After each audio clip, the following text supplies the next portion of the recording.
चलिए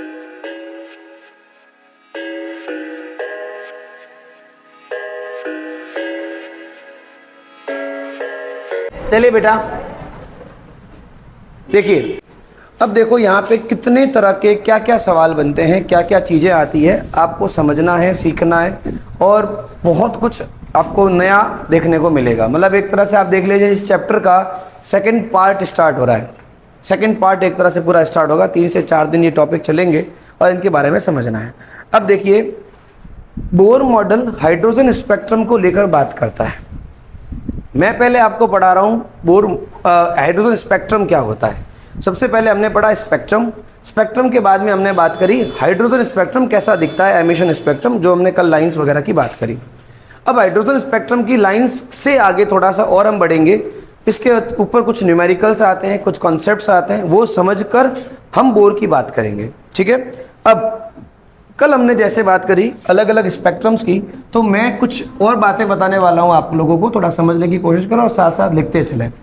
देखिए जरा, सबसे पहले लिखे for Lyman series, for Lyman series. बताइए लाइमन सीरीज कौन से वाले रीजन में आती है? UV, ultra violet, ultra violet region में आती है। अगर आपको कोई पूछे कि लाइमन सीरीज के लिए N1 की वैल्यू क्या होती है? हमेशा 1। सर ये N1 क्या है? N1 का मतलब बेटा ग्राउंड लेवल, मतलब लाइमन सीरीज का ग्राउंड लेवल कौन सा है? 1। जितनी भी रेडिएशंस जाके वापस रिटर्न हो रही है वो कहाँ हो रही है? 1 में हो रही है। तो N1 हमेशा क्या रहेगा? 1।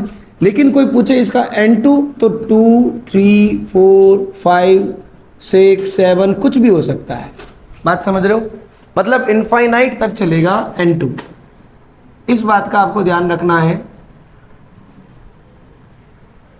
कोई दिक्कत नहीं। इसी तरह से फॉर बामर सीरीज, कौन सा रीजन है बेटा? विजिबल। अब इसके लिए N1 की वैल्यू होती है 2, ग्राउंड लेवल इसका कौन सा रहेगा? 2। और इसके लिए N2 की वैल्यू बेटा हो सकती है 3, 4, 5, 6, 7 एंड इनफाइनाइट। ठीक इसी तरह से पास्चन के लिए ये रहेगी आपके IR में, इसका N1 होता है 3 और इसके लिए N2 की वैल्यू है 4, 5, 6, 7, 8 एंड इनफाइनाइट। ब्रैकेट के लिए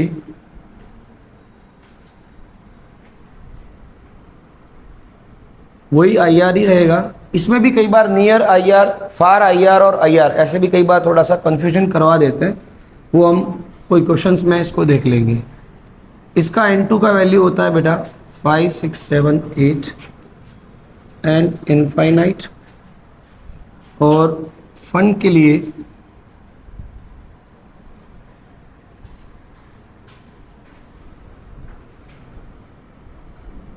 फाइव,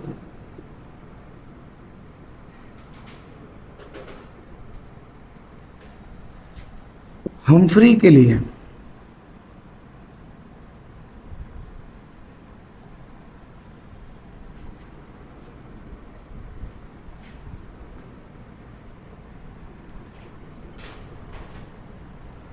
ये आपको थोड़ा सा याद रखना पड़ेगा।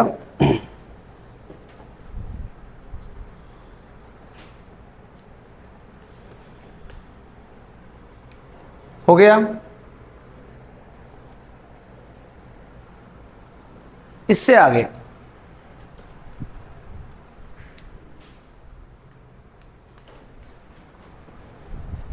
अब अगर आपको बेटा पूछा जाए number of spectral lines, sir ये स्पेक्ट्रल लाइंस क्या होती है? तो जो आपका स्पेक्ट्रम के अंदर जो ये आपको छोटी छोटी लाइंस दिखाई दी थी, इनको हम क्या बोलेंगे? स्पेक्ट्रल लाइंस बोलेंगे। तो इसको भी कैलकुलेट तुम्हें करवाया जाता है। हेडिंग लगाएंगे number of spectral lines in different series in hydrogen atom. Number of spectral lines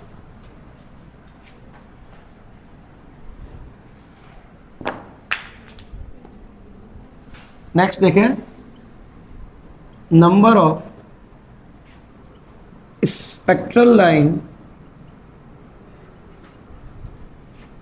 in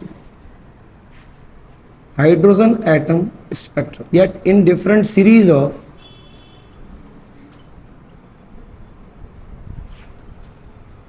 hydrogen atom spectrum. Hydrogen atom के स्पेक्ट्रम में नंबर ऑफ स्पेक्ट्रल लाइंस को कैलकुलेट कैसे किया जाएगा उसको समझना है। चलिए सबसे पहले वही फॉर लाइमन सीरीज। देखो यहां पर आप ध्यान रखना, एन किसको बोला जाएगा? एन हम बोलेंगे हायर एनर्जी लेवल को। एन हम किसको बोलेंगे? देखो अलग अलग बुक्स में कुछ भी हो सकता है, तो आप प्लीज़ उस चीज़ को थोड़ा सा इग्नोर करें। किसी बुक में कुछ लिखा होगा, किसी बुक में कुछ लिखा होगा, तो आप चिंता ना करें। तो नंबर ऑफ स्पेक्ट्रल लाइन अगर लाइमन सीरीज की बात करें तो n-1 number of spectral lines in Lyman series हो गया n-1। अब इसका मतलब समझो, अभी अपन ने जो लास्ट कल जो एक स्पेक्ट्रम बनाया था उसके लिए मैंने n हाईएस्ट लिखा था 8 इनफाइनाइट तो अज्यूम किया था, वो अलग बात है। हमने एक्चुअली नंबर कहाँ तक लेके गए थे? 8 तक। तो अगर मुझे उस पिछले वाले स्पेक्ट्रम की बात करें और मुझे पूछे कि लाइमन सीरीज में कितने नंबर ऑफ स्पेक्ट्रल लाइंस है, बताओ। 8 माइनस 1 7 थी कि नहीं थी? देख के बताइए।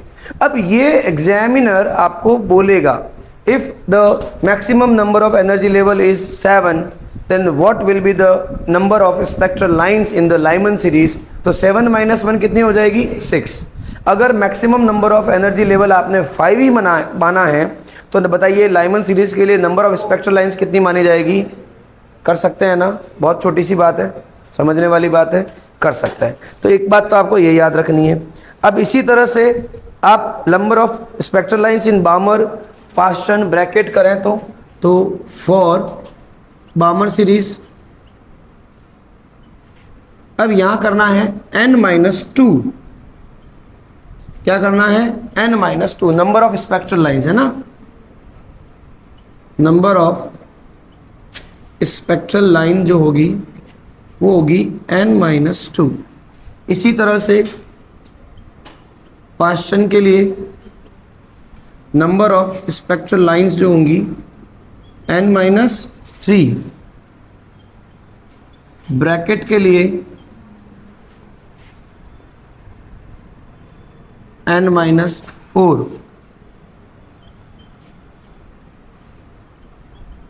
फंड सीरीज के लिए n-5। हाँ,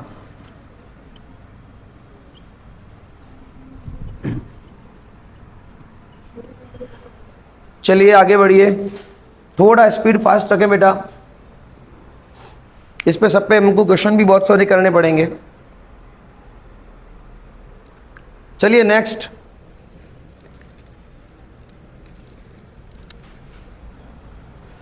determination of spectral lines in other emission spectrum. या ऐसे करिए, आप स्पेशल नोट करके हम लोग लिख सकते हैं, इसको हटा रहा हूं इसको।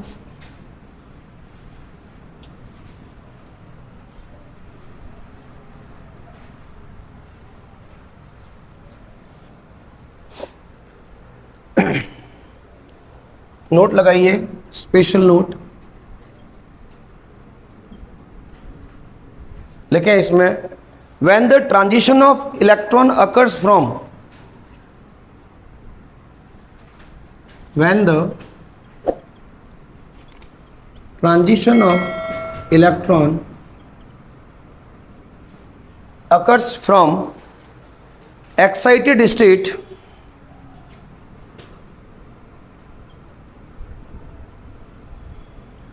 जो कि n से बड़ी होगी टू ग्राउंड स्टेट, और ग्राउंड स्टेट को हम बोल रहे हैं n। एक्साइटेड स्टेट n से बड़ी होगी हमेशा, और ग्राउंड स्टेट को हम क्या बोल रहे हैं? n। Then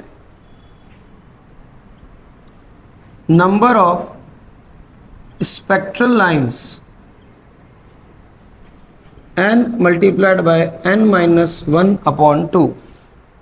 n multiplied by n minus 1/2। Sir इसका क्या मतलब हुआ? अब आपको स्मॉल n जो लिखा हुआ है, ध्यान से सुनना, स्मॉल n जो लिखा हुआ था वहां पर वो था मैक्सिमम एनर्जी लेवल। क्वेश्चंस, दो अलग अलग क्वेश्चंस देखना। आपको क्वेश्चन ये पूछा हुआ है कि how many number of spectral lines in बामर series if maximum energy level is 7। तो आपको कुछ नहीं करना है, 7 माइनस 2 करना है, 5 आंसर होगा इसका। तो यहाँ n क्या है? Maximum number level is equal to 7 है, और हमको पता है कि बामर सीरीज के लिए क्या बनता है? n माइनस 2 बनता है। अब यहाँ उल्टा सवाल पूछ लिया, यहाँ पूछा है कि if an electron is in Balmer series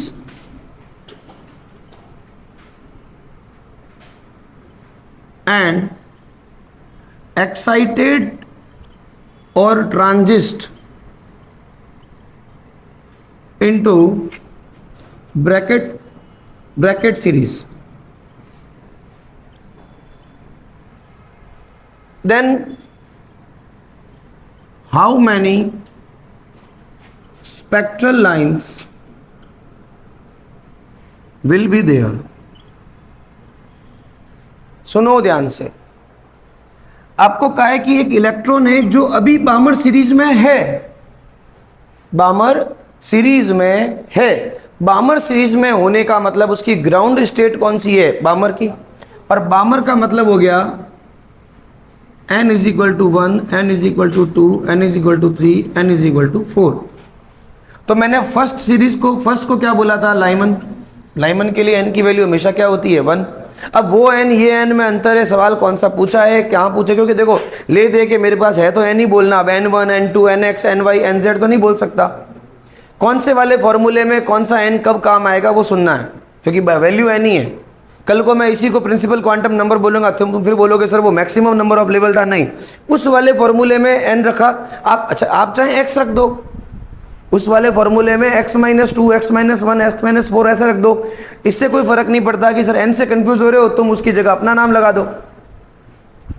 समझ रहे हो मेरी बात को? आपके पास इतना एक नॉलेज होना चाहिए कि सर n लगाऊं या ना लगाऊं। अगर आप इस वाले n से कंफ्यूज हो रहे हो, उस वाले n को, मैक्सिमम एनर्जी लेवल को, तो आप उसकी जगह PQRS कुछ भी लगाओ।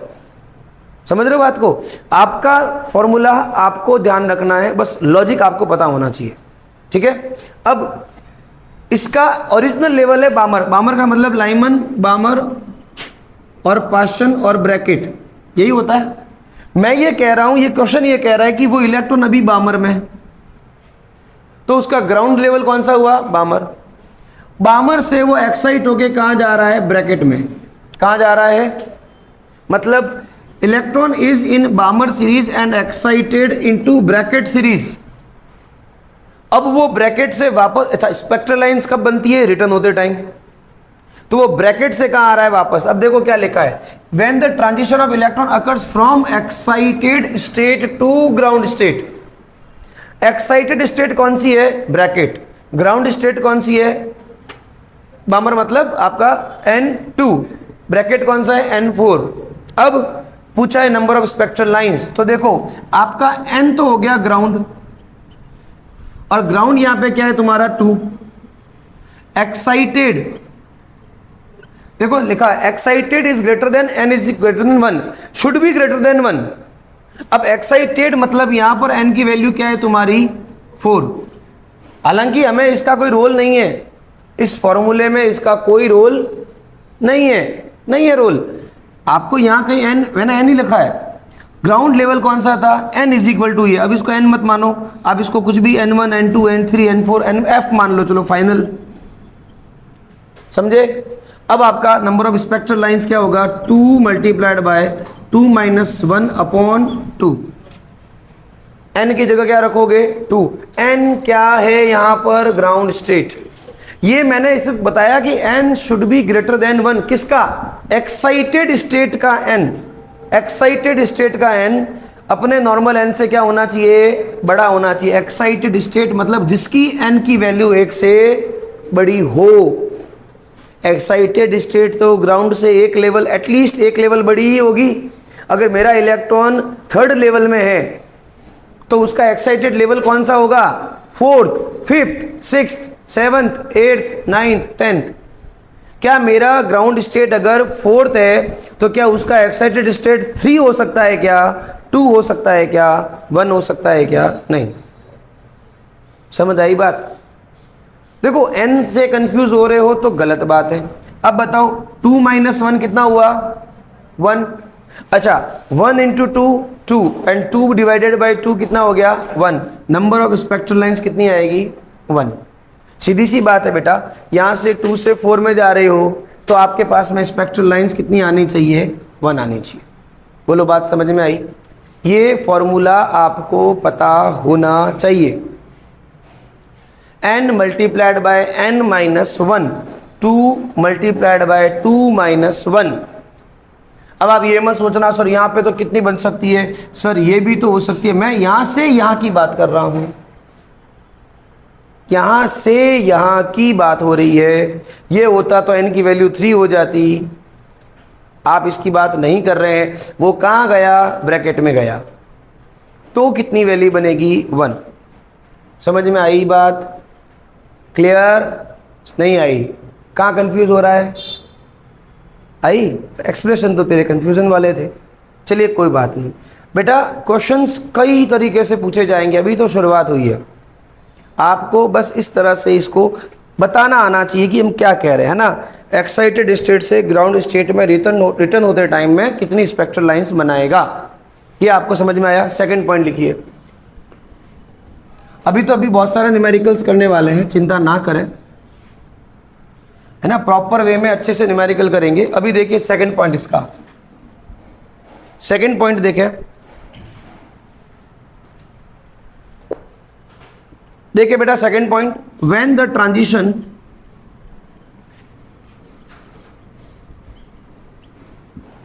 Transition of electron occurs from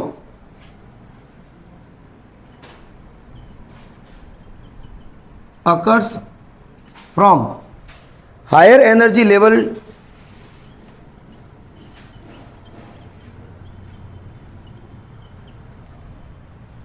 to higher energy level को आप बोल दो N2 to lower energy level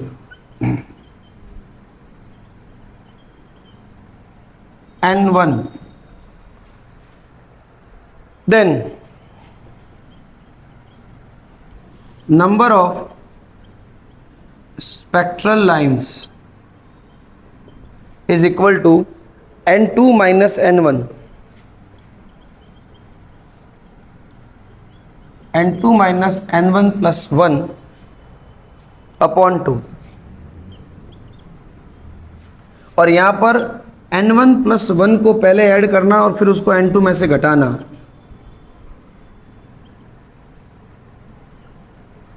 अभी हम न्यूमेरिकल भी करेंगे, चिंता ना करें। एक और लिखे रिमेंबर करके, सबके क्वेश्चन करवाऊंगा। कैसे पूछेंगे सर, ऐसा कैसे पूछेंगे, अभी चिंता ना करें, है ना। पहले कॉन्सेप्ट्स को लिख लें, समझ लें, और जब क्वेश्चंस आएंगे तब अप्लाई करना भी सीख जाएंगे। एकदम से जल्दबाजी ना करें कि पहला पॉइंट लिखाते पहला पॉइंट ही समझा दो, है ना। पहले सारे पॉइंट्स लिख दो, क्या पता दूसरा तीसरा पॉइंट लिखते ही आपको पहला पॉइंट भी समझ में आ जाए। नीचे लिखिए रिमेंबर करके, लिखे in an emission spectrum, in an emission spectrum, number of spectral lines correspond to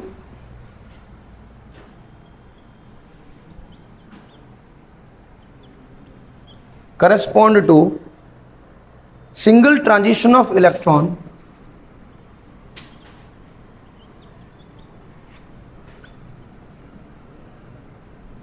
from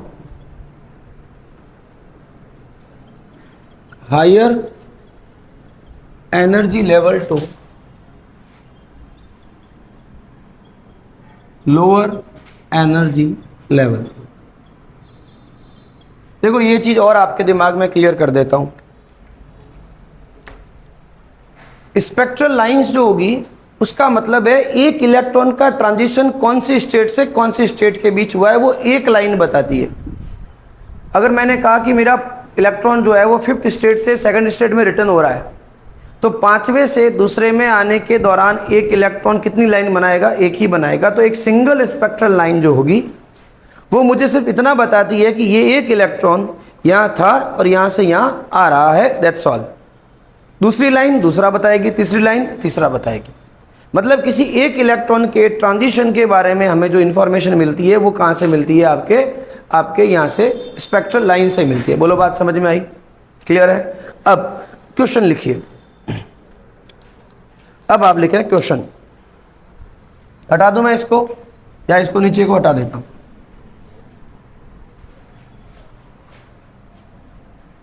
question लिखिए, calculate the number of spectral lines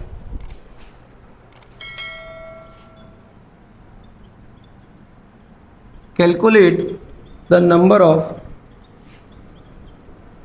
spectral lines when the electron transition occurs. Electron transition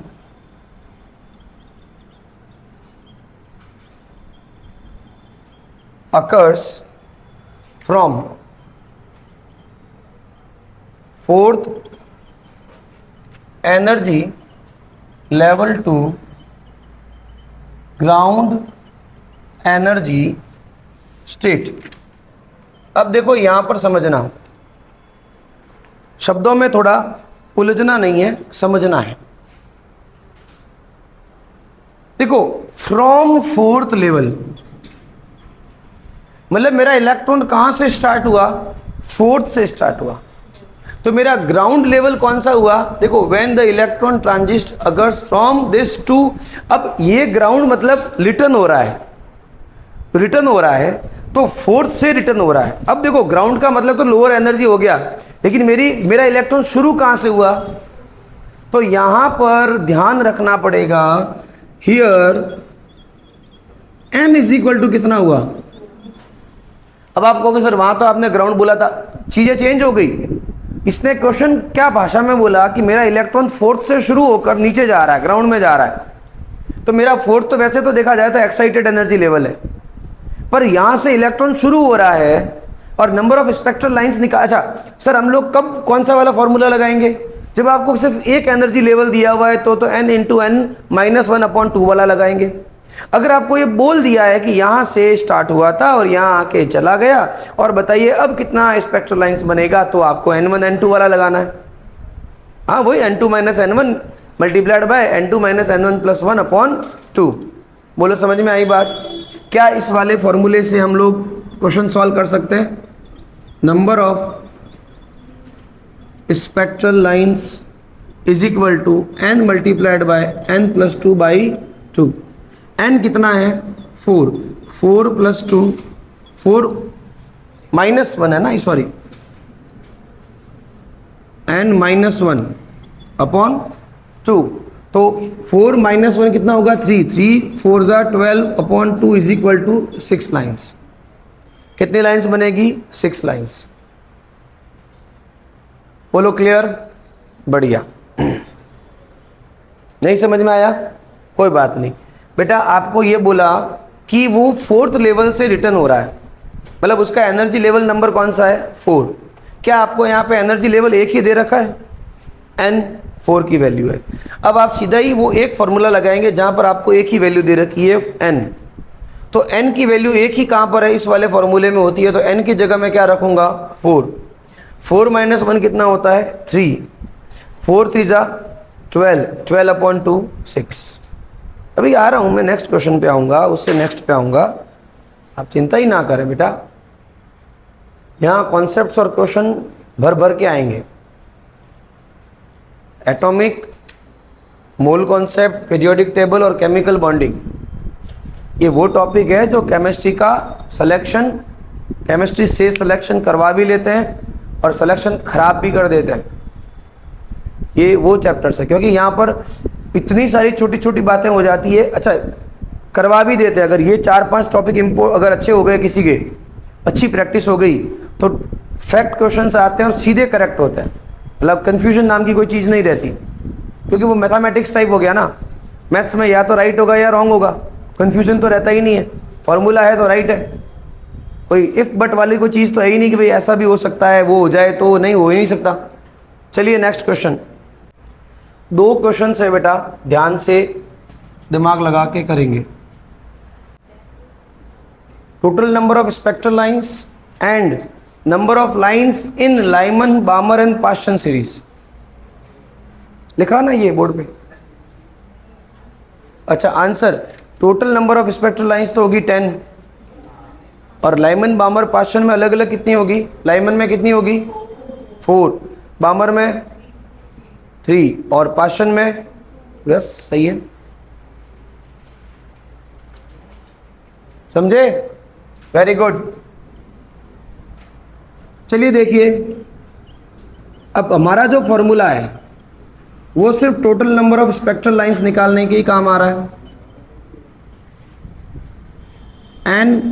n-1/2, 5 multiplied by 5 - 1/2 और 20/2 कितना हो गया? 10।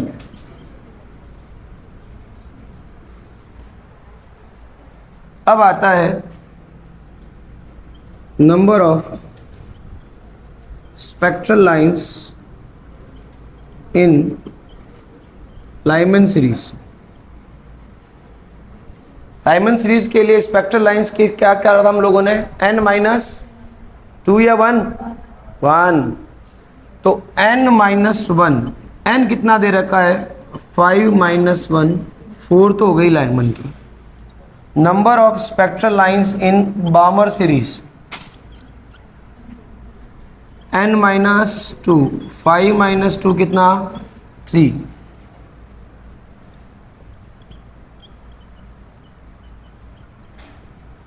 n-3 कितना हो गया? अब यहाँ जोड़ने मत बैठ जाना, 4 और 3 7 और 2 9 होने चाहिए, 10 तो हुए ही नहीं। ये दिमाग मत लगा देना, क्योंकि मिक्स भी तो है लाइंस। 5 से 4 के बीच में सारी लाइंस पूछी थी, और यहाँ सिर्फ और सिर्फ पूछी है 5 से 4, 5 से 3, 5 से 2। ऐसे में हमने किया है, ठीक है। चलिए नेक्स्ट क्वेश्चन, ये n-2 वाला करवा देता हूँ। क्वेश्चन में क्या डिफरेंस आता है?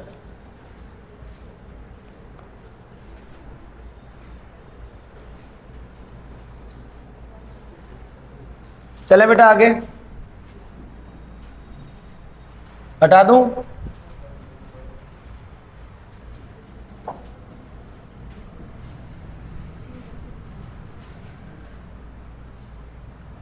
फोटो इलेक्ट्रिक के बाद में अगर ज़्यादा क्वेश्चन बनेंगे तो यहीं से बनेंगे, और फोटो इलेक्ट्रिक में वैसे इतने बनते भी नहीं है, टॉपिक ही छोटा है, उसके हिसाब से उसमें काफ़ी बने हुए हैं। ये टॉपिक बहुत बड़ा है, क्योंकि बोर और ये दोनों साथ साथ चलते हैं, तो ये बोर के मॉडल में ही सारा कुछ आता है, तो इसमें बहुत अच्छे अच्छे क्वेश्चन आते हैं। लेकिन calculate the total number of spectral lines obtained when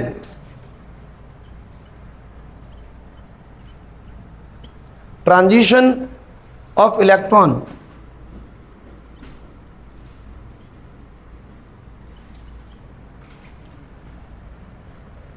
occurs from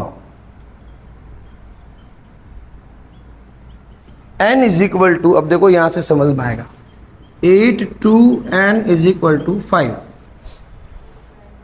हाँ, अब यहां पर हमने कहा था कि भाई n2 को बड़ा मानना है हमेशा n1 से, तो यहां मेरे लिए मेरा n2 कौन हो गया?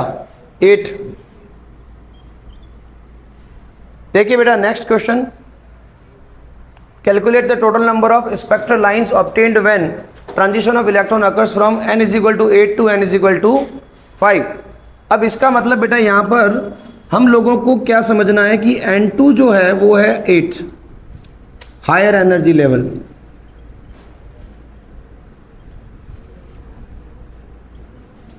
और N1 क्या माना जाएगा आपका 5। अब लगाइए फॉर्मूला, क्या था, N2 minus N1 multiplied by N2 minus N1 plus 1/2। N2 8 है, N1 कितना हो गया 5, यहाँ पर 8 माइनस 5 प्लस 1 तो अपॉन 2, ये तो हो गया 3। 8 माइनस 5 कितना होगा हमारा 3, 3 प्लस 1 कितना हो जाएगा 4/2, तो ये हो गया 6 लाइंस।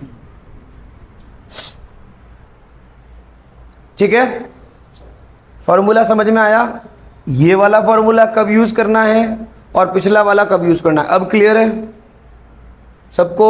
अभी मैं सिर्फ प्रैक्टिस के लिए एक दो क्वेश्चन करवा रहा हूं। जब अपन लोग इस टॉपिक को पूरा कंप्लीट कर देंगे तो PYQs वगैरह सब साथ में जब करेंगे तब एक साथ में मजा आएगा।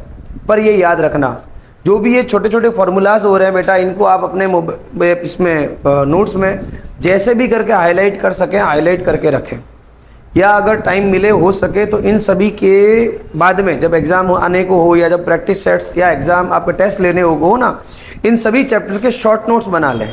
शॉर्ट नोट्स बनाने का मतलब थ्योरी व्योरी नहीं। जैसे ही आपने लिखा हाइड्रोजन स्पेक्ट्रम, तो हाइड्रोजन स्पेक्ट्रम में कितने सारे फार्मूलाज हैं, तो 4-5 फार्मूलाज ऐसे कैसे लाइन के साथ में लिख दें, ये हाइड्रोजन स्पेक्ट्रम का खेल खत्म। फोटो इलेक्ट्रिक इफेक्ट में अगर 3-4 फार्मूला है तो उसका टॉपिक खत्म। फिर उसके बाद ये होते हैं शॉर्ट नोट्स। ये कब यूज होते हैं, तो थ्योरी आपने पढ़ ली, सब कुछ कर लिया, एग्जाम से पहले तो मैं भी बताया कि इतने सारे नोट्स एक साथ थोड़ी पढ़ सकते हो 2 दिन पहले। अब 2 दिन पहले तुम सिर्फ शॉर्ट नोट्स पढ़ोगे ताकि फॉर्मूला रिमाइंड हो जाए। ये वो बनाने से बनेंगे, बनाकर कोई नहीं देगा, और अपने हाथ से बनाए हुए का मजा ही अलग है। हमको देखना है ना, हमने कौन सी चीज को लिखा है, क्या लिखा है। किसी ने एक्स लिख दिया उसकी जगह, तो उसको पता है एक्स लिखा है। किसी को वो वैल्यू पता थी तो वो क्यों लिखेगा। अगर मुझे कोई चीज पता है और मुझे ये फॉर्मूला यूं रटा हुआ है, याद है, मैं नहीं लिखूंगा मेरे नोट्स में, मेरे शॉर्ट्स नोट मेरे अकॉर्डिंग बनेंगे ना। तो ऐसे में इन चीज़ों का भी ध्यान रखें, ये लेबर करते रहें, मेहनत में किसी तरह का कंजूसी ना करें।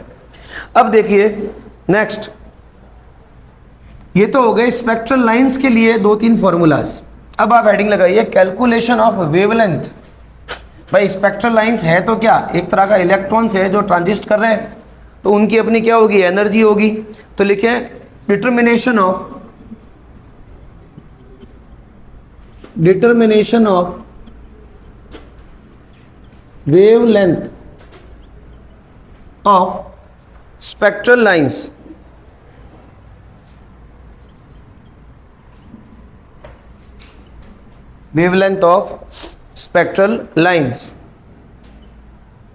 New bar is equal to, ये फॉर्मूला याद रखना, 1/λ RZ स्क्वायर 1/N1 का स्क्वायर माइनस 1/N2 का स्क्वायर। R होता है Rydberg constant.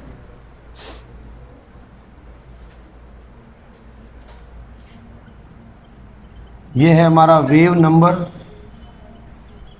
Lambda wave length, R को बोलेंगे रिडबर्ग कांस्टेंट। इसकी वैल्यू याद रखना 109677।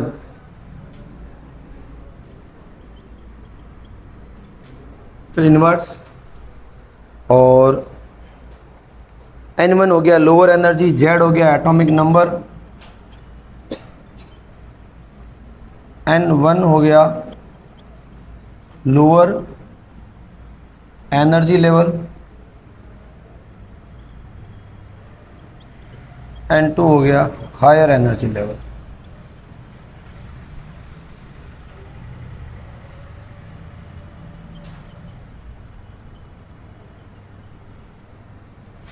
देखो R को फाइंड करने का एक फॉर्मूला होता है, ये आपको वैसे तो ज़रूरत नहीं है याद रखने की R कैसे फाइंड हुआ होगा।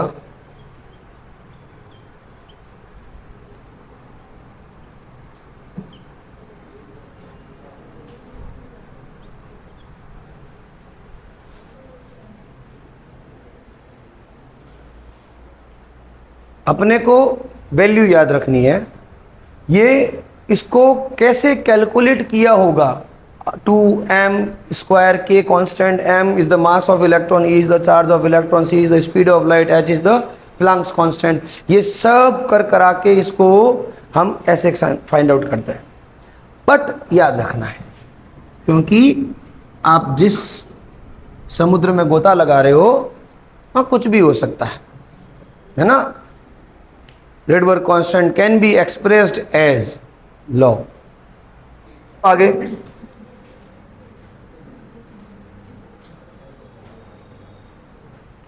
लिखो, energy emitted, energy emitted when electron jumps from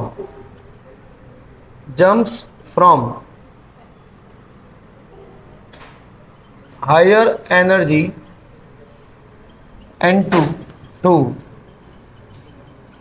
lower energy N1 is equal to delta E is equal to En2 minus En1 13.6 Z square